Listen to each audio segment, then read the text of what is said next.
সারা দেশে আবারও বেড়েছে শীতের তীব্রতা। সেই সাথে রাজধানী সহ দেশের বিভিন্ন এলাকা ঢাকা পড়েছে কুয়াশার চাদরে। এতে অনেকটা বিপর্যস্ত জনজীবন। আবহাওয়া অফিস বলছে, ঢাকা ও পার্শ্ববর্তী এলাকায় আজ আকাশ মেঘলা থাকতে পারে।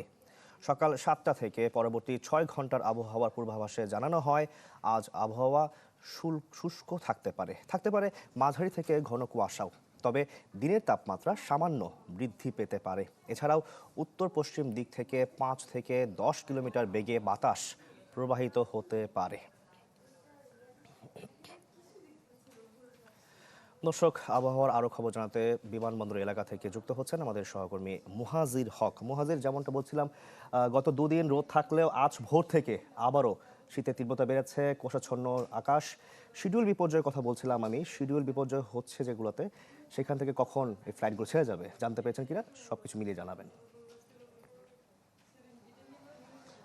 শাকিল, এই মুহূর্তে জানেন যে আমি বিমানবন্দর এলাকায় আছি এবং বিমানবন্দর এলাকায় আসতে আসতেও কিন্তু আমরা দেখেছি যে রাজধানী জুড়ে শীতের যে প্রভাব, রাজধানী জুড়ে আসলে শীতের দেখা যখন মেলে তখনই কিন্তু আমরা দেখি যে সবচেয়ে বেশি ভোগান্তিতে পড়েন এখানে সাধারণ মানুষেরা।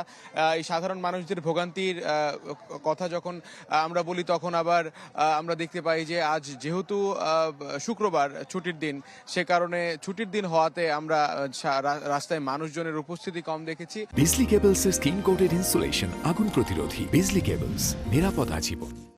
এবং এর পরবর্তীতেই কিন্তু আমরা বিমানবন্দরে খবর পাই যে বিমানবন্দরে আজকে সকাল থেকে এই কুয়াশার কারণে বেশ শিডিউল বিপর্যয় হয়েছে। অনেকেই আসলে যাদের নির্ধারিত সময়, সেই নির্ধারিত সময়ে তারা আসলে যেতে পারছেন না এবং সেটার জন্য অনেক এয়ারলাইন্স আসলে দুপুর পর্যন্ত অপেক্ষা করছেন। ধারণা করা হচ্ছে যে দুপুরের মাঝে হয়তো বা কিছুটা রোদের দেখা রোদের দেখা পাওয়া যেতে পারে এবং এর আগেও আমরা দেখেছি যে সাধারণত এরকম সময় কুয়াশা বা অতিরিক্ত মেঘ এইসব কারণে অনেক সময় শিডিউল বিপর্যয় হয় ফ্লাইটের।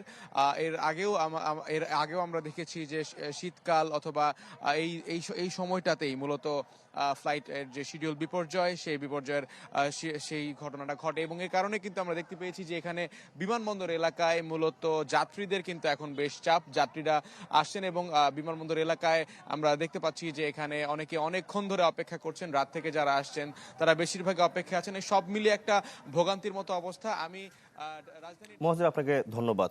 দর্শক, যাত্রী ভোগান্তির খবর জানাতে বিমানবন্দর এলাকা থেকে যুক্ত হয়েছিলেন আমাদের সহকর্মী মুহাজির হক।